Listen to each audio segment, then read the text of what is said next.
இந்த மாதிரி தான் நம்ம ஜிஜி மாம்ஸ் இப்ப போற இடத்துல அசிங்கப்பட்டு இருக்காரு. ரீசெண்டா இந்தியா டீமுடைய ஓடிஐ கேப்டன்ஸ்ல இருந்து ரோஹித் சர்மாவை நம்ம ஜிஜி மாம்ஸும் அஜித் அகர்கரும் செலக்ட் பண்ணாங்க. ஆனா அதுக்கு ஒரு மொரட்டு கம்பேக் கொடுத்திருக்காரு ரோஹித் சர்மா. சமீபத்தில் பிடிச்ச ஆஸ்திரேலியன் சீரீஸ்ல பார்த்தோம் அப்படின்னா 3 போட்டியில ஹையஸ்ட் ரன் கெட்டரா இருந்த ரோஹித் சர்மா தேர்ட் ஓடிஐல மேன் ஆஃப் த மேட்ச் வாங்கினது மட்டும் இல்லாம player of the series award வாங்கினாரு. அதை விட ஒரு படி மேல போய் இப்போ ஐசிசியோடைய ஓடிஐ பேட்ஸ்மேன்ஸ்க்கான ரேங்கிங்ல நம்பர் 1 இடத்தையும் பிடிச்சிருக்காரு. இது இன்டர்நேஷனல் அப்படின்னா டொமஸ்டிக்ல பல பிளேயர்ஸ் ஜிஜி மாம்ஸை வச்சு செஞ்சுட்டு இருக்காங்க. ஒரு ரீசன்ட் டைம்ல பார்த்தோம் அப்படின்னா ஷமி இன்ஜுரி இருந்து வந்தாலும் கூட அவர் இந்தியன் டீம் வந்து எடுக்கப்படல.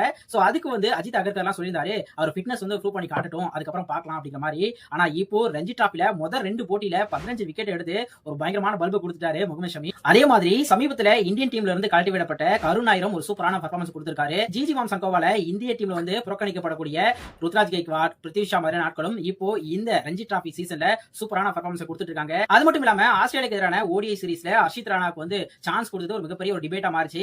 அப்படி இருக்கும்போது இப்போ T20 சீரீஸ்லயும் ஹர்ஷ்தீப் சிங்க்கு பதிலா கொண்டு வந்திருக்காங்க. இதுல டாக்கிங் பாயிண்ட் என்ன அப்படின்னா இந்தியாக்காக T20ஸ்ல அதிக விக்கெட்ஸ் எடுக்கக்கூடிய பவுலர் ஹர்ஷ்தீப் சிங் தான். ஆனா அவரை கழட்டி விட்டு ஹர்ஷித் ராணா வந்து ஃபர்ஸ்ட் T20ல விளையாட வச்சாங்க. இதுல ஹர்ஷித் ராணா கிட்ட ஏதோ ஒரு பொட்டன்ஷியல் இருக்கு அப்படின்னு ஜிஜி மாம்சன்கோ நம்பினாலும் கூட இங்க ப்ரூவன் கஸ்டமர் ஹர்ஷ்தீப் சிங் இருக்கும்போது எப்படி அவரை உட்கார வச்சீங்கன்ற கேள்வி வருது.